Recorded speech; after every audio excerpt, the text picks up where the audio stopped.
Again, thank you so much for being with us this evening. My name is Annie Ellsworth. I'm a member of the class of 2004 from Kenyon and the Director of Parent Giving and Engagement in the Advancement Division. I have had the pleasure of working with parents for 17 years. In fact, it dawned on me that I'm approaching my 18th anniversary in a role in this kind of role, and I my career is now as old as your first years coming into coming into Kenyon. So it is such a delight to co-host our welcome events both in person and virtually with my colleague and friend Don Miller, the director of First Year Experience. He is with us this evening along with his student intern Olivia. Brooke Baker, our parent giving and engagement officer, is joined us as well. And then Becky Tolson, co-chair of our Kenyon Parents Council, is with us for a little while. So I'll allow them all the opportunity to introduce themselves more fully.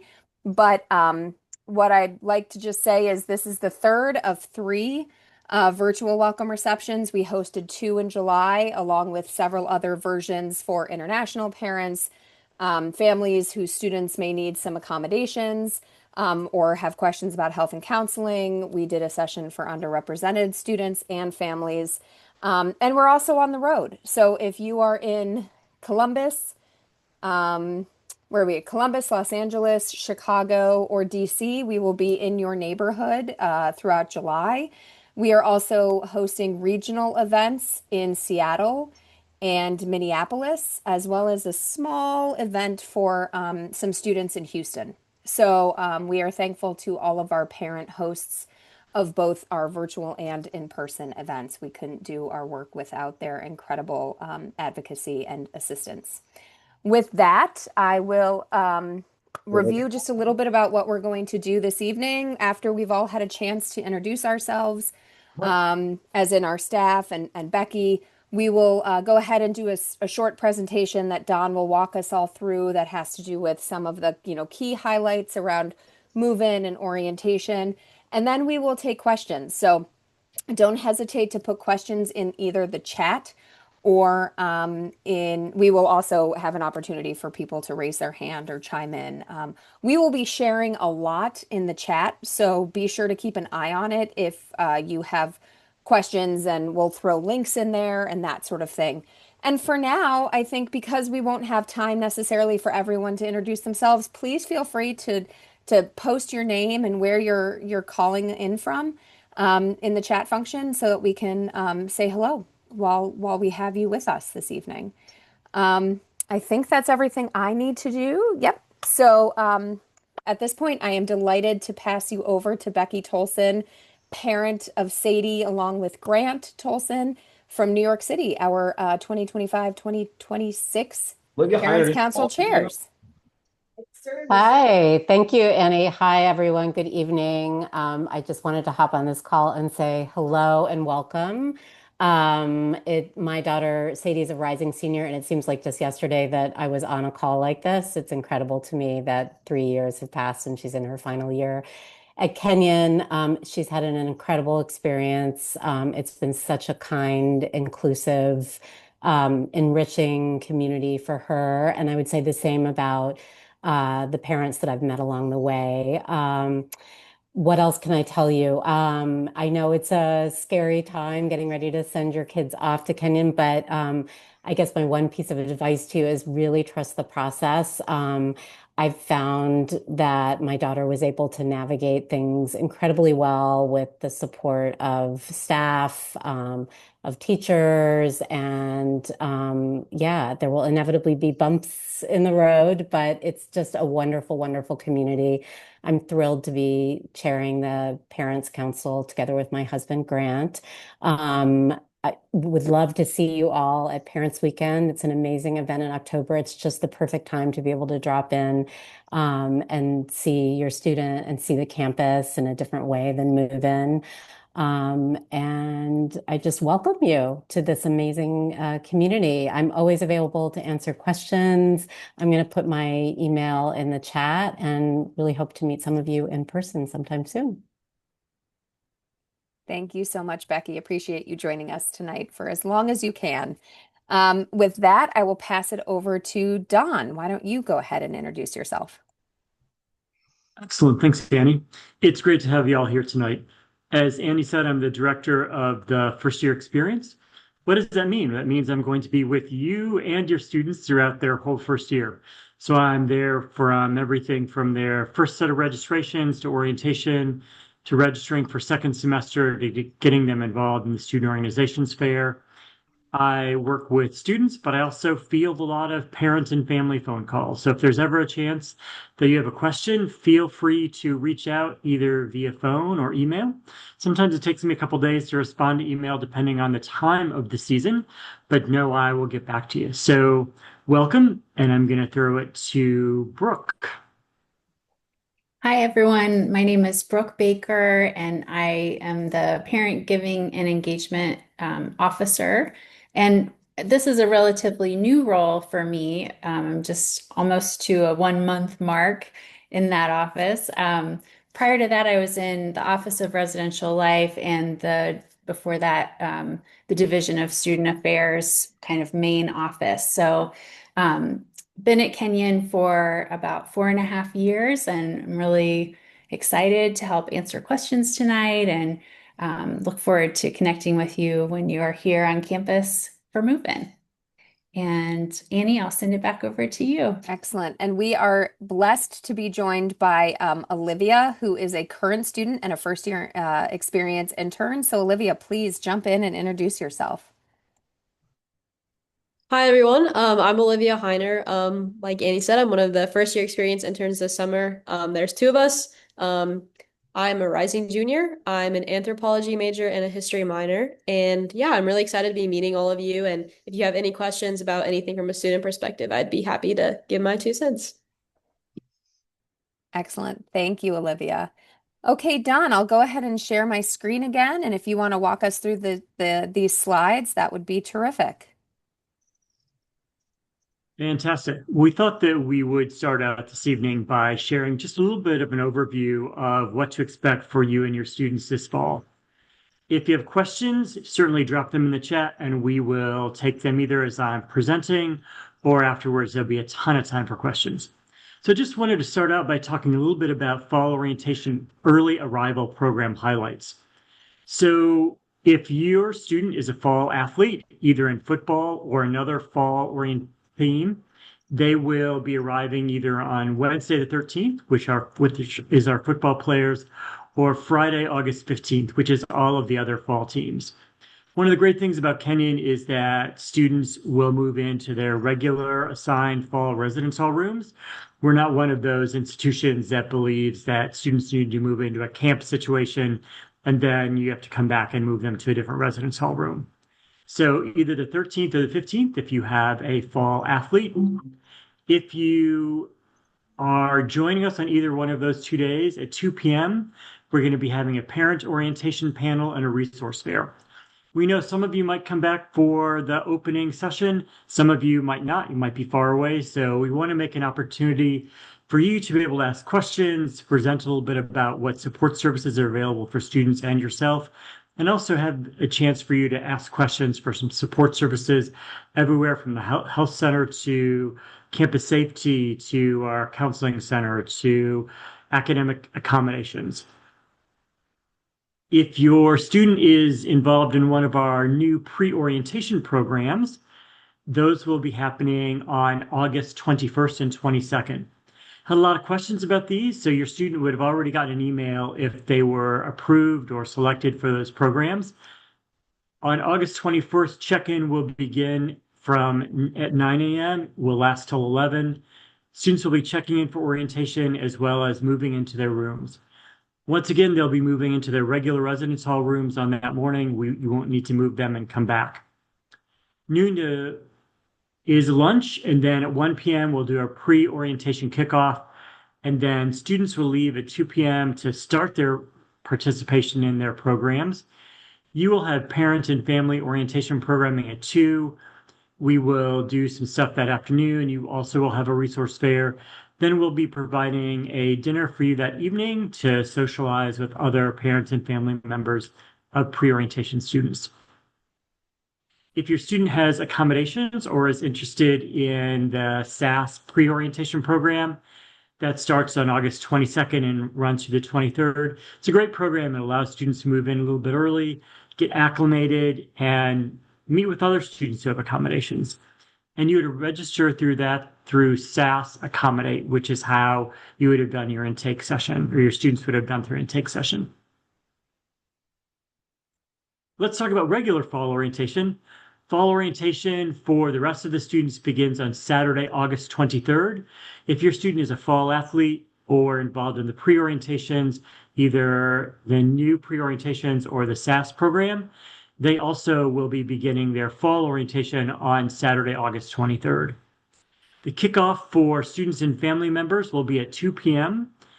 Move-in will be from 9 a.m. to noon, and you'll start out in the Lowry Center, where students will pick up their orientation kits, and then they'll go up to the residence halls to move in.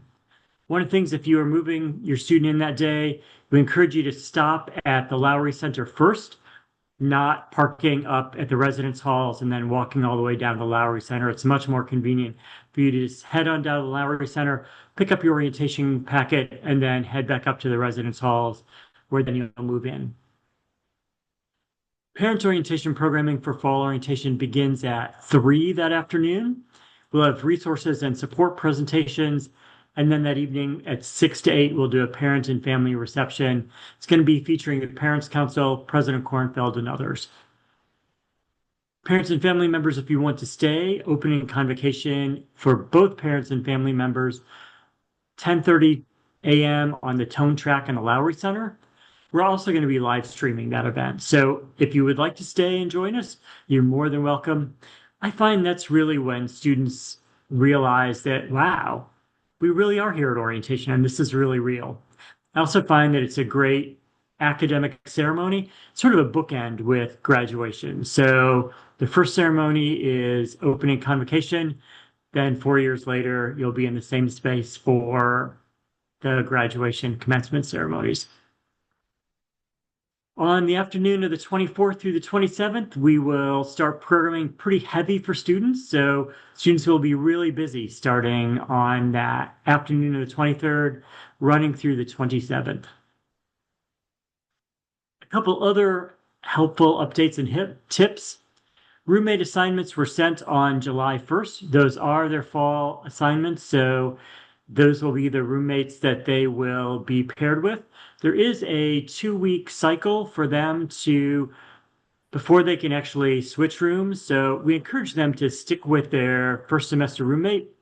But if there is something that they just might not be as comfortable, they wait 2 weeks and then they can discuss that with their CA or their community advisor. We do offer break shuttles from the Columbus Airport for Thanksgiving break, winter break, and spring break. Students will have to sign up for those. You cannot sign up for those. You need to have your students sign up for those. So that's not even accessible for you. So around Thanksgiving time, winter break, and spring break, you're going to want to ask your student to say, hey, have you signed up for that shuttle yet? They leave multiple times to go to the airport and then multiple times to come back from the airport. I know some of you are from either the coasts or outside of Ohio. You can ship belongings to Kenyon as early as August 11th. So they can get there as early as August 11th.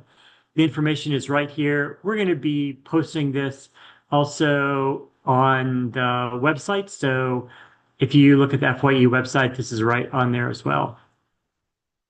One of the great things about Kenyon is that if you are from far away, there are a number of services in town that will pick up your students' belongings at the end of the second semester, store them over the summer, and then drop them back off in their residence hall for the fall of their sophomore year. If you're interested in that service, that also is on the website that either Olivia or Brooke can drop in, which is our transportation and shipping website.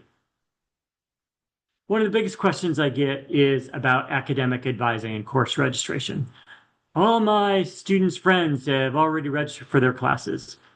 One of the things that our faculty members truly believe in is that it's really important for them to spend some time with students before they select their classes.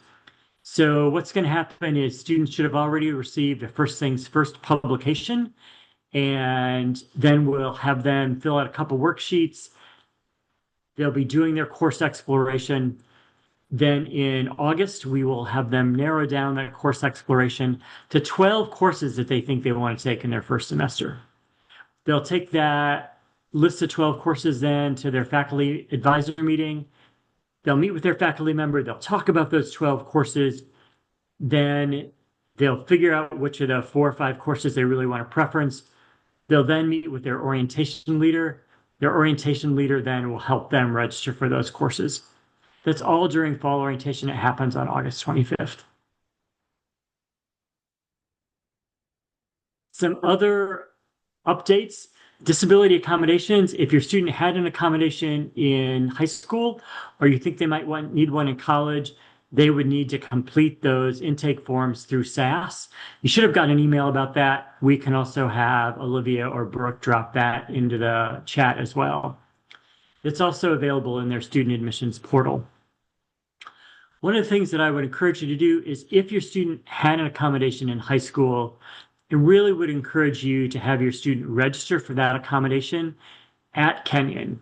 Doesn't mean they necessarily need to use it, but that means it's there. One of the things that we find is that students will have accommodations in high school and think, I just don't want anybody to know I have an accommodation. I want to start fresh. That's great if they want to do that, but it's always helpful to have that accommodation in their back pocket if they find that they need that. We also will be doing ongoing orientation for students, parents, and family members. So we'll be doing a lot of stuff with students throughout the first semester. Parents and family members will be doing stuff for you as well. So watch your email. You also will be getting a Talk of the Hill parent newsletter.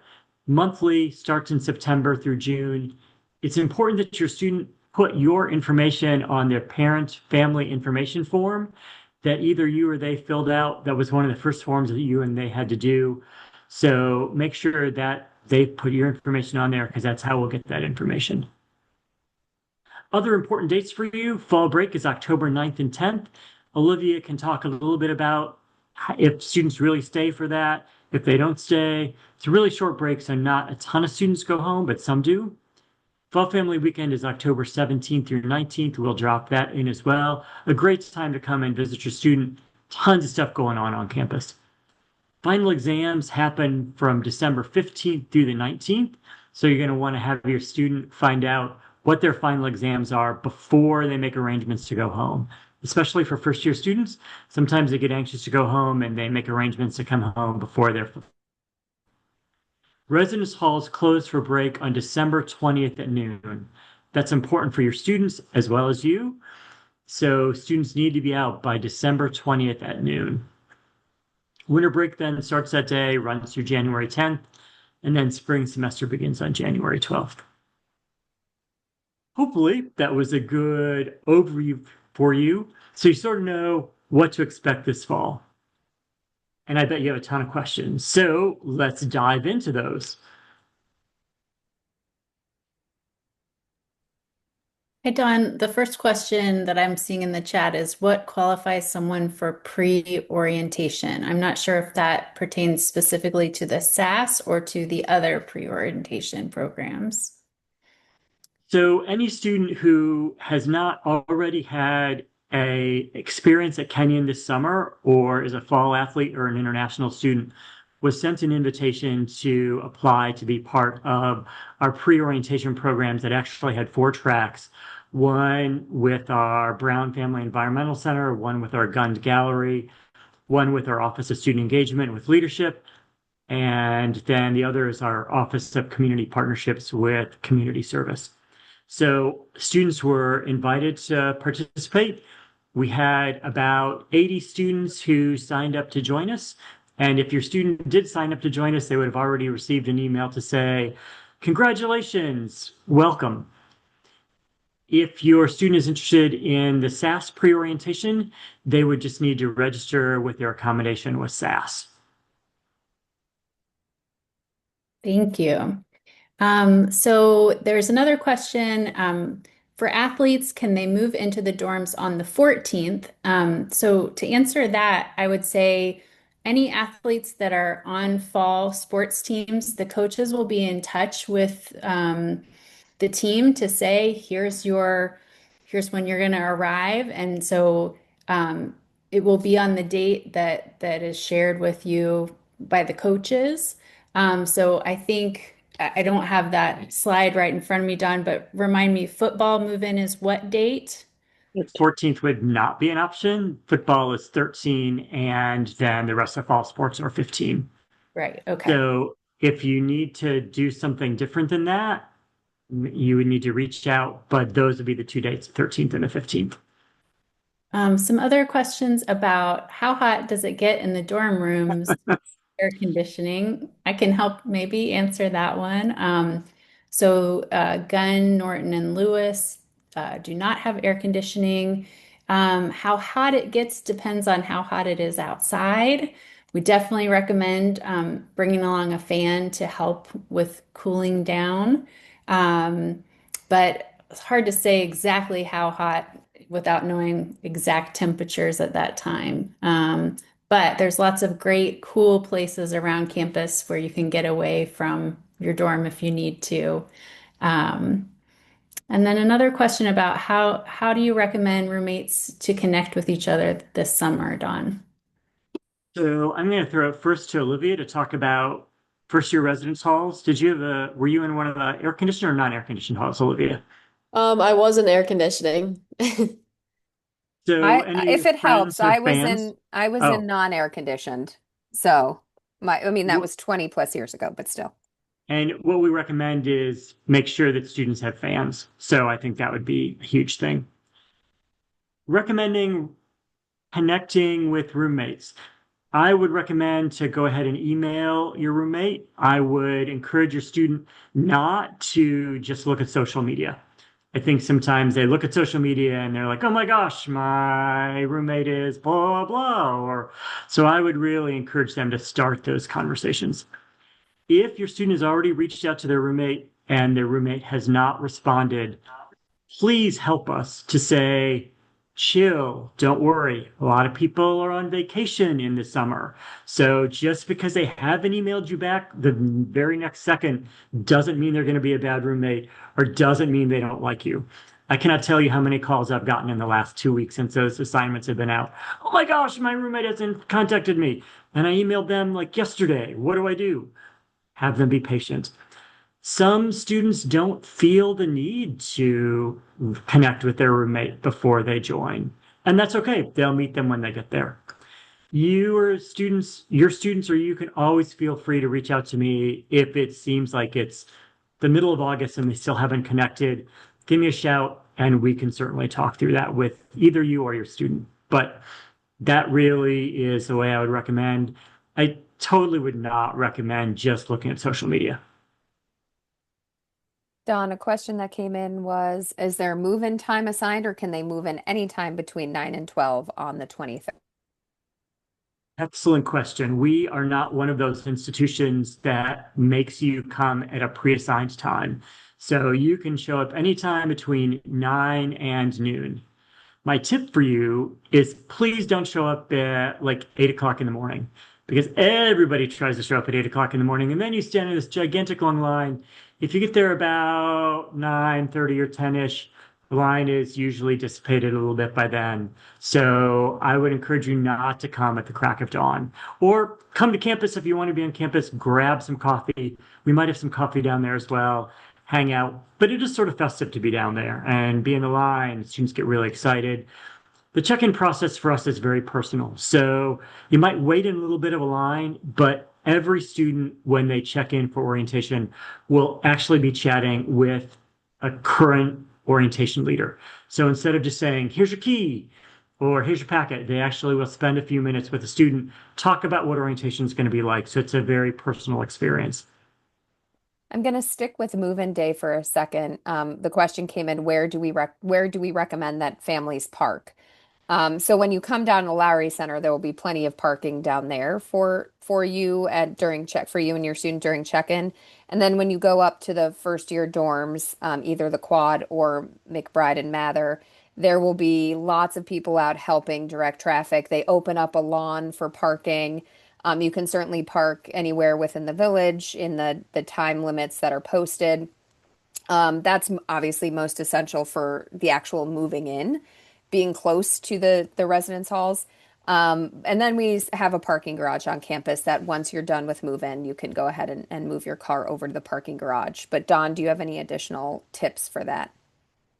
No, campus safety will be all over campus that day. So we also will have information tents set up on the first year quad and middle path at some of the major intersections. So feel free to grab us, but you will be directed to parking in some of the areas. You will pull through, drop your stuff off. That's mainly in Mather and McBride if your student was assigned there. If your student is in the quad, sometimes student parents and family members will park in the lawn, as Annie said, and just cart your stuff right on in. It's not that far. Do you provide carts or bins to assist with move-in with large items? I don't believe we do, but we do provide the football team. So, We will have some limited assistance to help carry a couple loads It's in. raining. They won't carry It's everything, but raining. there will be some folks around there. We don't have carts at this point. We are exploring getting some things. Not sure where we're going to end up on that one. We have a meeting this week to talk about move-in. So watch for more information because I'll know more in the next week or so. I do want to note that I do see the question about the likelihood of a parking permit, and I'll get to that in just a second. But is the check-in for pre-orientation on August 21st at the Lowry Center as well? And for pre-orientation will actually be in Gund Commons, which is right beside the first year quad. And I am proofing the email tomorrow probably. And if your student is doing pre-orientation, they will get an email mid next week that tells them what program they've been assigned to, as well as all of those details. If you shoot me an email tonight or tomorrow, I can give you sort of a brief schedule of that. So feel free to email fye@kenyon.edu and somebody can drop that in there and I can give you at least the brief schedule of that first day. I've given that to a ton of folks already, so more than happy to shoot that to you tomorrow. Actually, probably Olivia will be the one shooting that to you tomorrow. So she and I were great on terms of getting emails caught up today. Don, the question about parking permits, what is the likelihood my first year will get a parking pass since they are the last to be able to request them? Great question. In fact, I just saw an email from the person in campus safety who takes care of parking permits today to another family member who asked that very same question. And the answer was that we do a lottery system. So it is seniors down through first year students. The last time that we ran out of parking permits was right after COVID. So for the last 2 years, it seems that they've had enough parking permits for first year students. So if I was gambling, I probably would gamble that parking permits would be available. Those should come available in the beginning of August. So, and I don't know if you've gotten that email or not when those are out, but more than likely, and I cannot guarantee, but more than likely, students will be able to get a permit if they want a permit. I did post the link to the parking permit, and it says that incoming first years will be able to register at noon Eastern on Monday, August 4th. Excellent, thanks. Could you review a little bit about the registration for classes and the distribution requirements and credit hours to be full time, et cetera, et cetera? I can certainly do this, and Olivia and I are going to tag team this since she is a student as well, or she's a student. I would not be a student as well. She would just be the student. So let me talk a little bit about course registration and planning for courses. The biggest thing for you and your students to know is that they will have a full schedule when they start. One of the great things about Kenyon is we have small classes. So not everybody can be in those small classes. And I think that's something that students sometimes struggle with. They're like, oh my gosh, classes, I want to get in this one. Well, we intentionally have small classes. That's just sort of the fabric of Kenyon. The distribution requirements, students need to take a course in each of the divisions. Olivia, can you talk a little bit about distribution requirements for us? Yeah, I don't know the credits off the top of my head. Like I don't know exactly how many you need to have in each. But you are required to take courses in each of the departments. So we have social sciences, humanities, like STEM courses, fine arts. I'm probably missing some.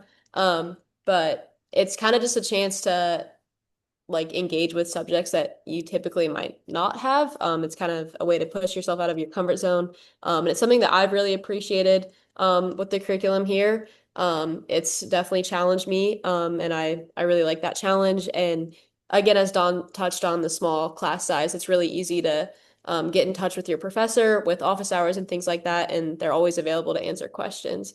Yeah. In terms of units, credits, all of those kind of questions, your student should have gotten the first things first booklet. That's going to all be in there, but we're going to go ahead and put that link on. It is live as well, so you can take a look at that as well. There is some confusion if you had a student at Kenyon already or you're a Kenyon graduate. We have moved from units to credits, so semester credit hours. So it used to be we would have like a course was worth like zero point 0.1 or 0.25 or something. We have moved to the standard system that almost every other college in the country uses. So we're on credit hours. So let's say a class might be a 4 credit hour class, which means it's more of a full-time class that a student would take as opposed to a 1 credit hour class, which might be a phys ed class. So that would be the difference between a course credit and a unit. So we're sort of phasing out the units and we're going to those semester credit hours. Full-time would be in first things first. I'll go ahead and try to look that stuff up as well for you. Shoot me an email and I can get you all of that information too. Your students will learn all about this during fall orientation. It will also be in first things first for you. Total number of credits to graduate in 4 years. That also is in first things first, but I can take a look at that quickly Don, for you too. if I Yeah, could, go for it. I'll boil it down. Right. I certainly went to Kenyon in unit time, so the credit hours don't make sense to me. I haven't seen it yet, but it is essentially 4 classes a semester, but labs, certain dance classes like yoga, certain phys ed classes don't necessarily count as a full class credit. So it's essentially 4 main classes, and then if you have any sort of labs on top of that, that go with the credit. Does that sound fairly accurate, Olivia and Don? Yes, definitely. Okay. Thank you. That's a very simple way. Yeah. And if your student will be taking a language course, which will be both first and second semester, like a full-time course, both first and second semester. Moving off of classes just for a second, admitted student weekend, the student panel mentioned laundry is now included as part of tuition and fees. Can you talk a little bit about that? That is something that was announced last year that will float in fall 26, 27. So that will be included in tuition. It's not rolling out this year yet though. So we're another year off for that. But students can use their K cards for Students can use their laundry. K cards for laundry. And then So, starting next year, they'll be able to do it for free or as part of and tuition. yes, Yep. Okay. and there'll be more information that will roll out on that. A student's K card is their ID card, and you can load money on that, so they can use that. That's how they swipe into their residence halls, some of them, and they can purchase things on that. They can use it downtown. And participating merchants as And well. certainly at the bookstore Yes. for their books. Could we elaborate a little bit on why the website has language that discourages freshmen from bringing a car to campus? I assume that is one, space, and two, the location of the parking for first years is somewhat far afield. But Don, I don't know if you have any additional insight into that, or Olivia, or Brooke. Think my thought is that is probably the campus safety website that might be saying that. And I think it's because they have had some issues some years where there hasn't been enough parking for first year students, and not all first year students have had cars. The other thing that I can tell you as a student development professional is because of where Kenyon is located, um, students don't always need a car to do everything they want to do. You'll find that Kenyon is fairly self-sufficient and there's lots of stuff to do on campus. So we're not in a location like Ohio State University where you're driving to bunches of different things around Columbus. So I think there's also that different aspect as well. Many of the students that I know park their cars and don't use them really frequently. Olivia, you don't have a car on campus, do you? I do not. There are public transportation options available here, and a lot of times I've just had a friend who's had a car, so if I need to go somewhere, we just all make a trip at once.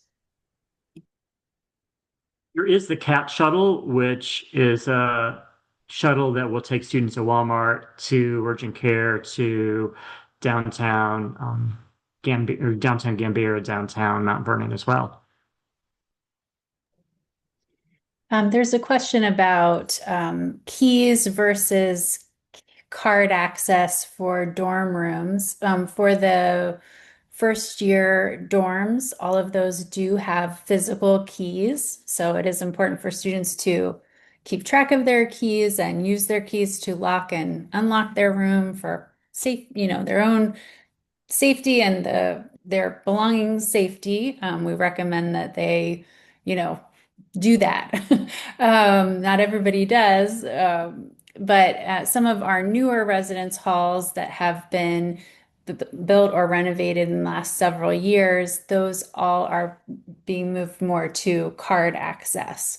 So most dorm rooms, and definitely the dorm rooms that first year students will move right into this year, are all physical keys. With the exception of the front doors, which are all key card access. So our residence halls are locked up 24/7, like any residence hall across the country at this point, and they would need their Kenyon ID to get into those, as well as to after hours in some academic buildings as well. Don, do you know if all required textbooks for the courses are available at the bookstore, or do some get ordered online? They are all available at the bookstore. So those would be available at the bookstore. Students can pre-order books and have them ready when they get there to pick up. So if that's something they want to do, they can certainly do that once they get their course schedule. They can go ahead and order those books. Terrific. I apologize if we skipped over any questions, but that's everything so far in the chat. Oh, bikes. How about bikes and the frequency of use and safe locking on campus? Yeah. How many people ride bikes? Lots? Yeah, I would definitely say a lot of people have bikes. It's especially great during your first year to have one because the freshman quad is a little bit out of the way. So it just makes it easier to get from one end of campus to the next. And it's also just for super fun to go for bike rides when the weather's nice, out on the Gap Trail. I have one and I've personally used it a lot, minus the winter months, but when the weather's nice, I'm definitely on a bike, and a lot of people do use them. Excellent. Thank you. One of the and there are different shelters around campus where you can lock your bike up sort of out of the elements as well. Recommendations on where to stay during move-in. That could also be for family weekend or anytime you're visiting campus. I put the link in there to our where to stay webpage. Book early for family weekend. I wouldn't be surprised if right now a lot of our area hotels and B&Bs are booked up. There are an increasing number of Airbnbs in Mount Vernon, in Apple Valley, which is about 10 minutes sort of northeast of campus. Um, but you may find yourself maybe closer down to Columbus. Granville, where Denison University is, has some really nice options, as does Newark, Ohio, which is about 30 minutes from campus. But lots of those are in the where to stay link. Public transportation to and from campus from the airport. That there you can take an Uber. There's no public transportation. The Go Bus, which is a link that I posted in the chat as well. uh, Parents and family members can certainly reserve a spot on the Go Bus as well. I think it goes through the airport twice a day, once in the morning and once in the afternoon. So that's a more inexpensive option for transportation. And then there is elite transportation that I've heard a lot of parents talk about. Um, a gentleman named Rich sort of has a group of retired folks from Mount Vernon who he hires to help drive students, not only around breaks, but if they're going to a concert in Columbus. And I've heard wonderful things about Rich and his team at Elite Transportation. So we will go ahead and put that name in the chat, and a much more reasonable price than Uber, from what I understand. There's also, if you look at our transportation website, and we can have either Brooke or Olivia drop that in, if Olivia wants to drop that in, our transportation website, there are probably 5 or 6 listings there of transportation services that will do cars back and forth to the airport.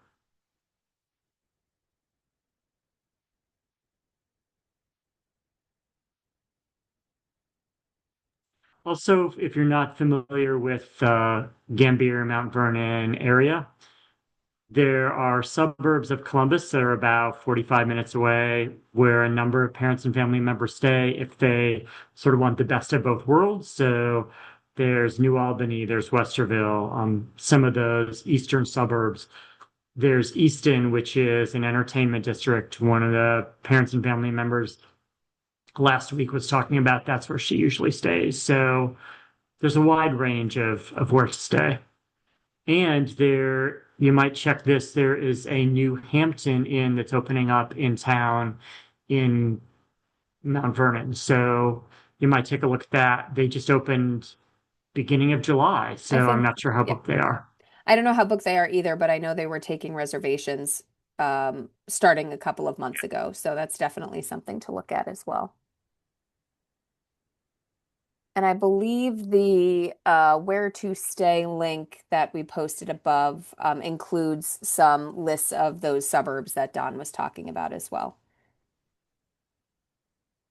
We had a question about the bike barn. Brooke put some great information in there about the bike barn. That's a student-run sort of organization that helps fix and take care of bikes. It's just off campus, sort of down the hill.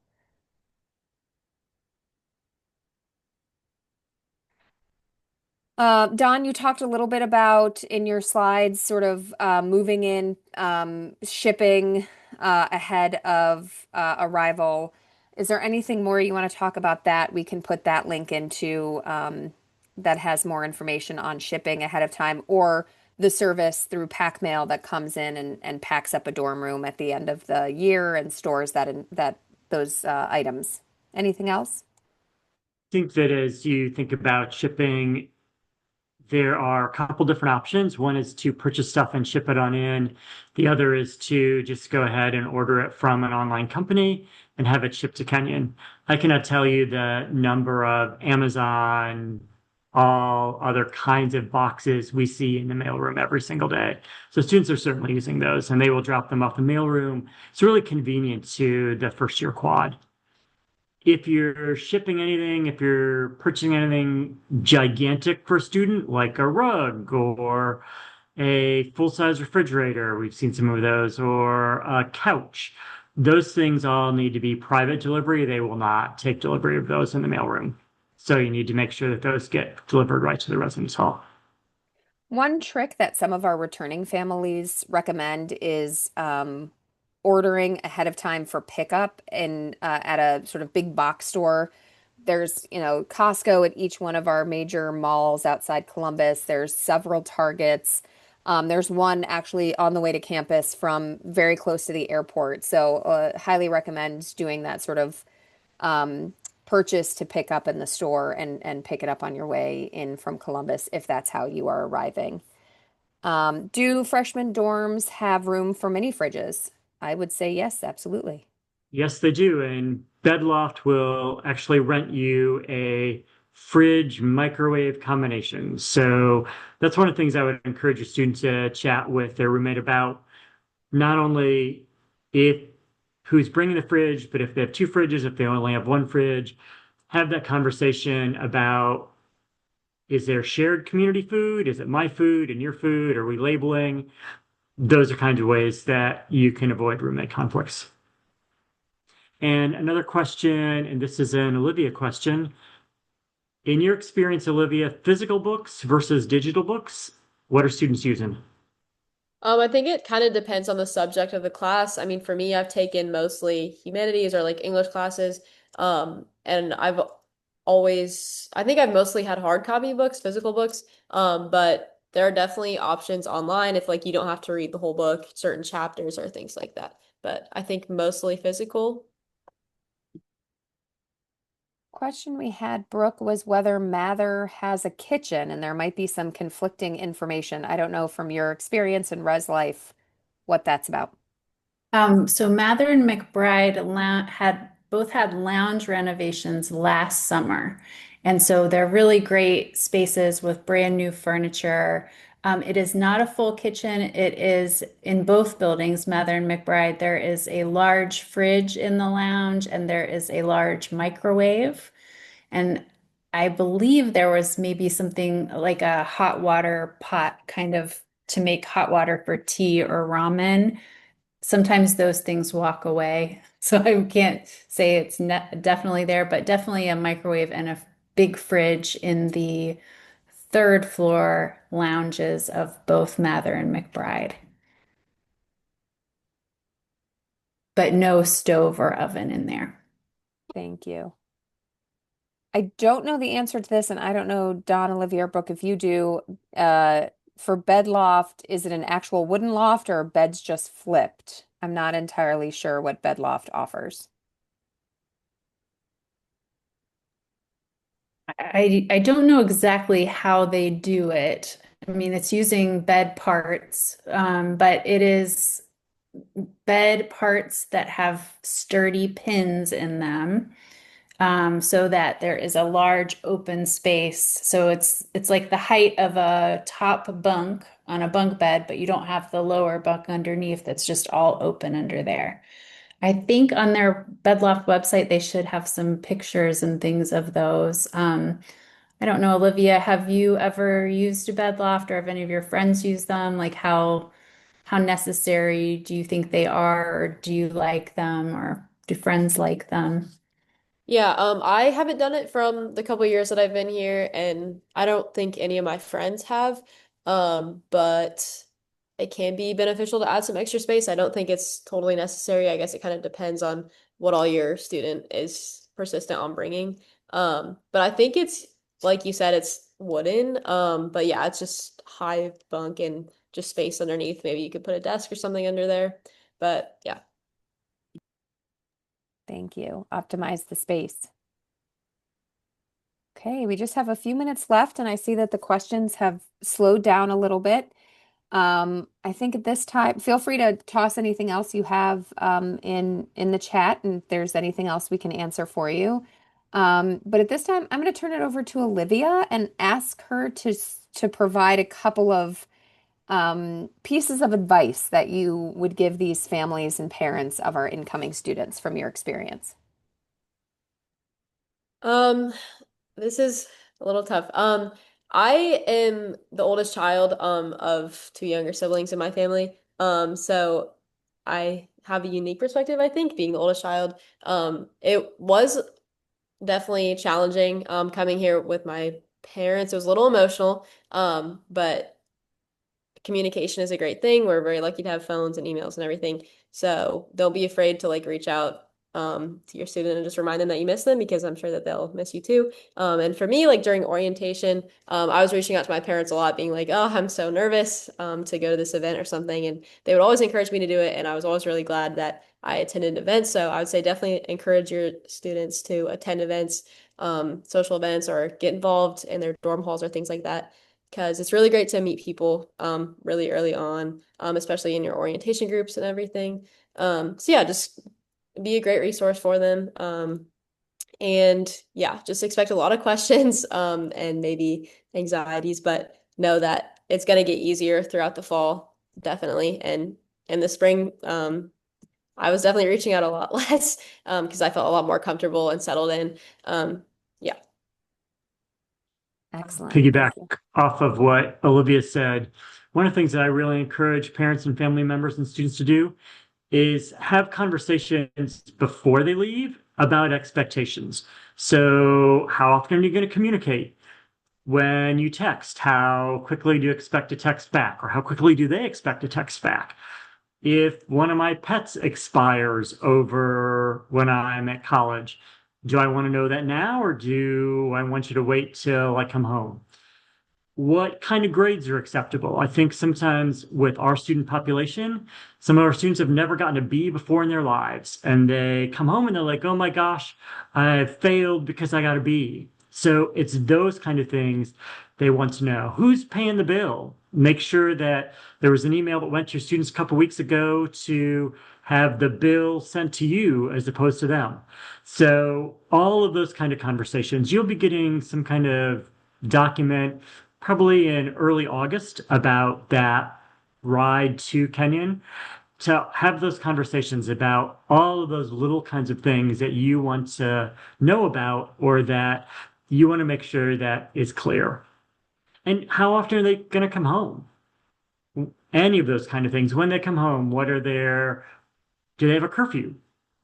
One of the things you'll know, and especially for your seasoned parents, the first time they come home, sometimes our seasoned parents or our new parents think that they're going to spend every waking minute with with their parents. They want to go see their friends as well. So sometimes that's a shock. To talk all about all of that stuff, that's really important to really set that standard. And I appreciate what Olivia said about supporting your student. Doesn't always mean you have to come get them, but one of the things I know about students is that they will call you and they'll say, "Oh my gosh, I've had the worst day ever. My professor hates me. I failed a test. I have no friends. I can't believe I'm stuck in the middle of nowhere in Gambier." Lay all that on you, and then they'll go out for ice cream with their friends because now they feel way better. So don't let that get to you when they call you with those kind of things. And I think one sort of piggyback on that, Don, is absolutely right. As parent myself, right? They lay all that stuff at our feet and then move on with their life. But one of the things I hear from a lot of our returning parents is who at Kenyon can help you with that problem or that question or that issue. So really encouraging your student to take advantage of the resources that are available to them through our student affairs office, through Don's office, even through advancement. If you have any questions, we're always happy to help direct you to your student to the correct resource. But we're a small community, and I think that's probably why a lot of your students chose to come to Kenyon. And so there's a lot of really wonderful, caring resources out there.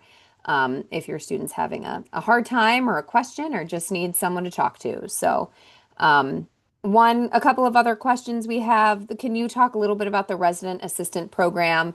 They are not by dorms, they're by halls. But Brooke would certainly know a lot more about our community advisors.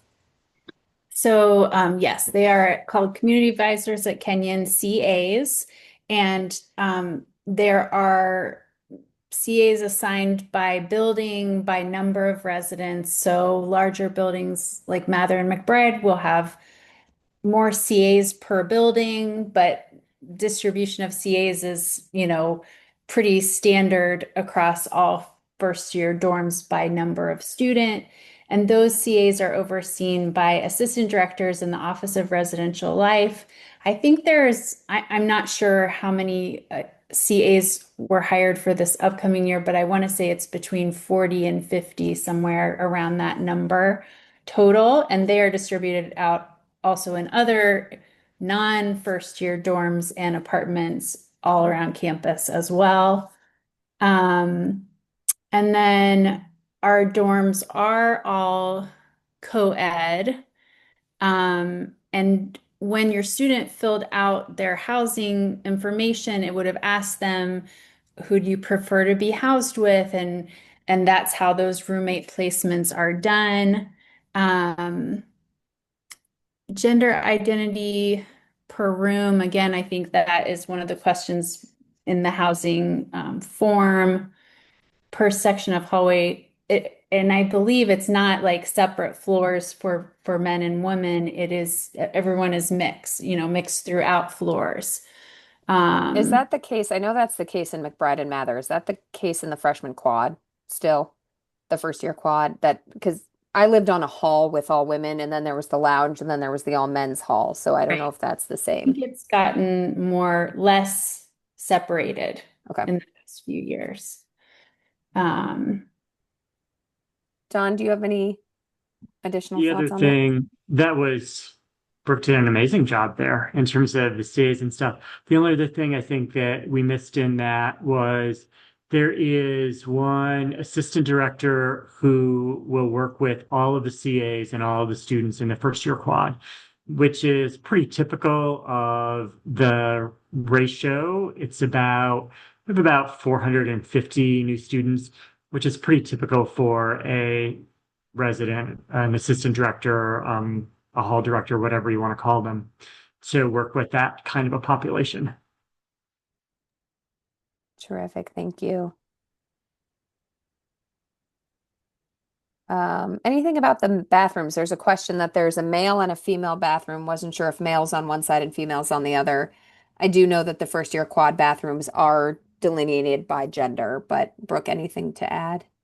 I would say you could reach out to the Office of Residential Life for more specific questions about what bathrooms are close to your student's room. There's also maps posted online that have the current bathroom designations.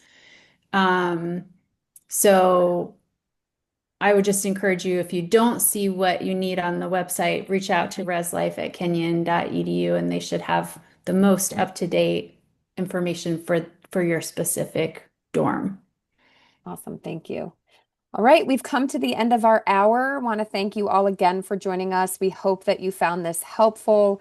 Again, we are here if you have questions. And the final slide I will put up has Don's email and my email, as well as the First Year Experience Instagram page, where your students can track some of the happenings that are going on across the country in these welcome receptions throughout the summer. So we are so excited to welcome your families to our community in August.